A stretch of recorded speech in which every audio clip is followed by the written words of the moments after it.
안녕하세요 여러분, 책을 읽어주는 아니아니라고 합니다. 오늘은 여러분에게 제 4탄을 준비했고요. 오늘도 잘 들어주세요. 그럼 시작합니다. 그리고 산다는 건 끊임없이 쌓이는 먼지를 닦아내는 일. 틈만 나면 쓸고 닦고, 어떤 소설에 틈만 나면 먼지를 쓸고 닦고 하루 종일 청소만 하는 아줌마가 등장한다. 인생을 살아간다는 건 끊임없이 쌓이는 먼지를 닦아내는 일이야. 정말 그런 건지도 모르겠다. 청소한 지 얼마 되지도 않은 것 같은데 벌써 먼지가 뭉쳐 굴러다니는 게 보인다. 외면해보려 해도 이미 본 먼지덩이 때문인지 코도 답답하고 목도 따끔거리는 기분. 큰맘 먹고 창문을 달고 청소를 시작했다. 책상 및 서랍장 및 구석구석까지 쓰고 닦고 어찌나 열심히 청소했는지 이 겨울에 땀이 다 난다. 그래도 깨끗해진 방을 보니 나름 뿌듯한 기분. 상쾌하게 샤워까지 마치고 방으로 돌아왔는데 이럴 수가. 그렇게 쓰고 닦았는데도 몇 발짝씩 걷고 나니 발바닥에 먼지가 묻어있다. 그때 떠오른 소설 속 아줌마의 말. 인생을 살아간다는 건 끊임없이 쌓이는 먼지를 닦아내는 일이야. 그러게 말이다. 아무리 쓸고 닦고 땀이 나도 열심히 청소해도 발바닥에 다시 먼지가 묻고, 아무리 면봉으로 귓속을 구석구석 닦아내도 늘 미징한 기분이 들고, 아무리 지우고 잊으려 해도 또 다시 쌓이는 지우고 싶은 기억. 우리에게 간직하고 싶은 꺼내 볼 때마다 힘이 되는 그런 기억만 있는 거 아니니까. 어쩌면 인생을 살아간다는 건 끊임없이 쌓이는 지우고 싶은 기억을 닦아내는 일인지도 모르겠다. 제목, 관계. 아마도 그때가 그 사람과의 마지막 만남이었던 것 같다. 그리고 그 사람은 그날이 우리의 마지막 만남이 될 거라는 걸 알고 있었던 것 같다. 무슨 특별한 날이 아니었는데도 그 사람은 내게 선물을 주었다.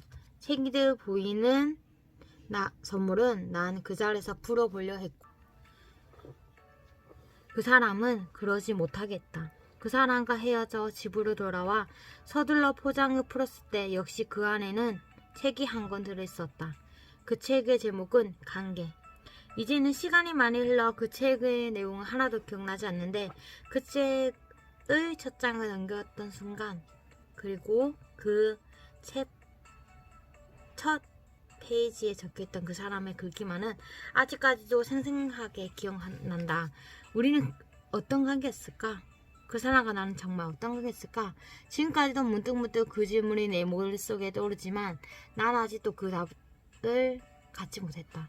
꼭 남녀 사이가 아니라 해도 서로가 서로에게 헤어지자, 이제 다시는 보지 말자 이런 말을 남기지 않았음에도 더 이상 만날 수 없게 된 버린 사람들이 있다. 서로가 의도적으로 피해서였든 아니면 드물드물 연락이 끊겨버린 관계였든 그 순간이 마지막이었다는 것도 모른 채 서로 웃으며 혹은 얼굴 붉히며 헤어졌지만 이제와 생각하면 그 순간이 마지막이었던 만남들.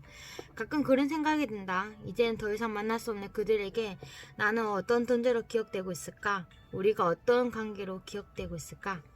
어쩌면 그들과 우연히 다시 마주칠지도 모른다. 그럼 나는 그들과 반갑게 인사 나눌 수 있을까? 나는 그 사람에게 웃으며 물어볼 수 있을까? 우리가 어떤 관계였냐고. 욕심이 생길수록 우리는 꼭 실수를 하게 된다. 욕심이 생길수록 잘하고 싶던 마음이 커질수록 우리는 꼭 실수를 하게 된다. 이쯤에서 뭔가 제대로 보여줘야 하는데, 이번엔 정말 잘해내고 싶은데 실수하면 안 되는데, 이번엔 기필코, 이번엔 반드시. 하지만 그럴수록 실수는 잦아진다. 그리고 그럴 때마다 힘을 빼세요, 힘을, 이 말이 떠오르지만 그건 참 쉽지 않은 이야기. 점점 더 몸에 힘이 들어간다는 건, 점점 더 긴장이 된다는 건 그만큼이나 그것을 바라는 내 마음도, 그것을 잘 해내보고 싶다는 내 마음도 간절하다는 뜻이 테니까. 제목? 그저 그뿐이었던 것 같다. 좋아하는 사람이 있었다. 참 좋았다. 늘어진 티셔츠, 헐렁한 청바지, 아무렇게나 입은 모습도, 말할 때면 살짝 미간을 찌푸리는 모습도, 잠이 덜 깬 듯 부스스한 표정도 그냥 참 좋았다. 무뚝뚝한 성격, 나를 향해 툭 내뱉는 핀잔들도, 가끔씩 보이는 이기적인 모습까지도 그냥 참 좋았다. 사람들이 그런 날 이해할 수 없다 말해도 나는 오히려 그의 매력을 몰라보는 그 사람들이 이해가 안 됐다. 사람들이 가끔씩 그의 횡담할 때도 나는 이해가 안 됐다. 그게 뭐? 그게 왜 흠이 되는 거지? 누구에게나 그런 마음 조금씩 있잖아. 나는 정말 그 사람을 참 많이 좋아했나 보다. 무척 오랜만이었다. 내가 그토록 좋아했던 그 사람과 다시 마주하게 된 것. 그 사람은 예전 모습 그대로였다. 미간을 찌푸리며 투덜거리는 모습. 무엇 하나 자기 마음대로 되지 않는 것은 참지 못하는 조금의 이기적인 모습까지. 그런데 참 이상한 것이 그의 그런 단점들이 이제는 내 눈에 보이기 시작했다는 거였다. 내가 이런 사람을 좋아했구나. 그래서 사람들이 날 이해할 수 없다 했던 거구나. 그래서 사람들이 가끔은 내 앞에서도 그의 험담했던 거구나. 그리고 그때야 나는 깨달았던 것 같다. 아, 그를 향한 내 사랑 끝났구나. 그뿐이었다. 조금 더 억울하지 않았다. 조금 더 후회되지 않았다. 그랬구나. 내게도 그런 시절이 있었구나. 상대의 모든 단점조차 내게는 단점으로 느껴지지 않는 그런 사랑을 했던 시절이 내게도 있었구나. 그저 그뿐이었던 것 같다. 그리고 그랬던 내가, 그럴 수 있었던 내가 그리운, 내가 조금은 그리운 느낌. 그저 그뿐이었던 것 같다. 제목, 요즘 힘드시죠? 며칠 전부터 왼쪽 귀가 잘 안 들리더니 오늘은 귀에서 윙 하는 소리까지 들리고, 그러다 보니 머리까지 찌끈찌끈. 결국 찾을 수 없어 병을 샀다. 중염인가? 무슨 큰 병은 아니겠지? 걱정 가득한 마음으로 검사를 마치고 의사 선생님 앞에 앉았는데, 검사는 결과만 봐선 별다른 이상이 없는데요. 안심이 되면서도 허탈하고 울컥하는 마음. 그럴 리가 없는데, 분명히 난 아픈데? 난 깨병이 아닌데? 이런 생각에 그럼 도대체 왜 그런 거냐고 조금 따지듯 물었더니 의사 선생님은 이렇게 답했다. 요즘 일이 많으세요? 아무래도 스트레스 때문인 것 같은데. 바쁜 시간 쪽에서 병원까지 왔는데 뭐야. 허탈한 마음에 터덜터덜 병원 나섰는데 때마침 친구에서 전화가 걸렸다. 그거 봐, 내가 별거 아니라고 했잖아. 야, 나는 얼마 전에 살이 너무 쭉쭉 빠져 감사선에 문제가 생겨서 병원 갔는데 그것도 그냥 스트레스 때문이라 하더라고. 그러고 보니 나 작년에 허리 아파서 병원 갔을 때 그때도 스트레스 때문이라고 그랬잖아. 혹시 의사들이 잘 모르겠으면 그냥 다 스트레스 때문이라고 하는 거 아닐까?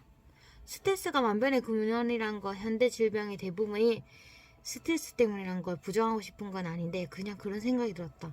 왜 사이비 종교 단체 같은 데서 사람들을 끌어들일 때 제일 처음 하는 말이 요즘 힘드시죠? 요즘 집에 안 좋은 일 있으시죠? 이거는 말도 있지 않나? 이 말에 대부분 사람들이 예? 어떻게 하세요? 이렇게 대답하듯 요즘 스트레스 많이 받으시죠? 이 질문에도 우리는 예, 크게 고개를 끄덕끄덕 이렇게 되는 거 아닌가 싶은 거다. 세상에 고민 하나 없는 사람은 없다는 말도 있지만 우린 왜 꼭 그렇게 되는 걸까? 요즘 힘드시죠? 하면 예. 요즘 스트레스 많이 받으시죠? 하면 또 예. 문득 궁금해졌다. 요즘 힘드시죠? 이 질문에 아니요. 하나도 안 힘든데요. 요즘 완전 저 행복해 죽겠는데요. 이렇게 대답할 수 있는 사람. 이렇게 대답할 수 있는 시기가 과연 있긴 한 걸까? 제목, 너무 착한 사람. 넌 너무 착해서 탈이야. 내가 그 녀석에게 가장 많이 했던 말. 너는 너무 착해서 탈이야. 바보스러울 만큼 착한 녀석. 학교 다닐 때도 친구들의 무리한 부탁까지 다 들어주면서 늘 당하고만 살더니 연애에 있어서도 녀석은 마찬가지였다. 늘 퍼지기만 하는 연애. 녀석의 그런 호의를 처음에 물론 다들 고마웠지만 사람의 마음이란 게 참 간사해서 고마움이 당연히 바뀌는 건 시간 문제. 너랑 함께 있으면 너무 답답해. 그렇게 이별이 찾아와도 녀석은 상대를 원만하지 않았다. 오히려 더 잘해지 못해 미안했단 말하던 녀석. 회사 생활을 시작한 다음에도 미련스러울 만큼 착한 녀석의 심성은 마찬가지여서 만날 혼자 야근하고 만날 혼자 다른 사람들까지 떠맡아 낑낑거리고 그러다 일이 좀 어긋나면 그 책임까지도 녀석에게 떨어지고 옆에서 지켜보는 내가 다 답답할 정도였는데 그런 상황에서도 여성은 이렇게 말했다. 그냥 내가 좀 피곤하고 말면 되는 거잖아. 괜히 내 몸 좀 편해보자고 매력을 했다가 계속 마음 찝찝하고 불편한 것보다 나는 이게 낫더라. 녀석은 그런 사람인가 거다. 너무 착해서 다른 사람. 너무라는 부사는 일정한 정도나 한계에서 지나침을 의미하는 말. 부정을 더 부정해주는 말로 그 뒤에서 부정하는 부정적인 상황. 올바르지 않거나 옳지 못할 의미의 단어나 문장이 이어져야 한다.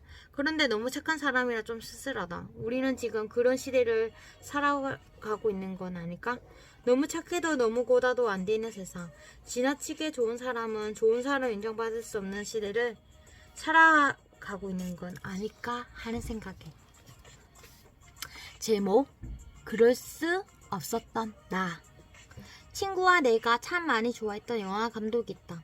지금은 흥행에도 꽤 성공할 제법 알려진 감독이지만 그의 데뷔작은 흥행에도 실패했고 그 영화가 그의 데뷔작인 것도 아니? 그런 영화가 있었다는 것도 모르는 사람이 더 많을 정도로 알려지지 않은 영화였다. 하지만 친구와 나는 그의 데뷔작부터 열광하며 그를 좋아했다.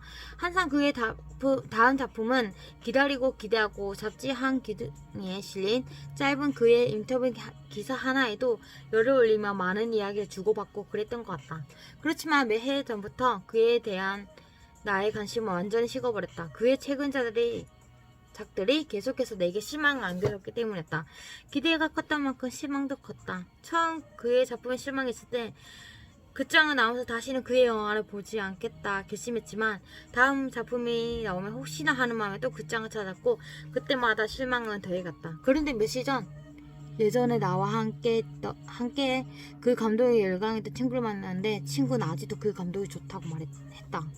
다크한 나는 어떻게 아직도 좋을 수 있냐고. 우리가 열광했던 그의 모습을 그의 최신작에 절대 찾아볼 수 없는데 어떻게 아직도 좋을 수 있냐고 친구가 물었다. 최근에 나온 그의 작품을 봤냐고. 그걸 봤는데 나같이 그가 좋냐고. 그때 친구는 이렇게 답했다. 아니, 안 봤어. 실망할까봐, 그가 싫어질까봐 아예 안 봤어. 친구의 대답이 처음에 너무 어이없었지만 다시 생각해보니 그럴 수도 있겠다 싶었다. 그럴 수 있는 친구가 조금 부럽기까지 했다. 상대의 단점이 전혀 눈에 들어오지 않을 정도로 누군가 그를 욕해도 귀를 막아버리고 혹 그의 단점을 알게 돼도 일부러 모른 척 예면해버릴 정도로 맹목적인 사랑을 할 수 있다는 것. 그것이 다른 사람에게 어이없어 보이고 어리석어 보이는 일이라도 그럴 수 있다는 것. 부러웠다. 그럴 수 없었던 내가 그래서 지금 혼자가 아닐까 싶어서. 오늘은 사탄은 까지 하고 다음 5탄에서 또 책을 읽어줄게요. 여러분 듣느라 수고하셨습니다. 감사해요. 안녕.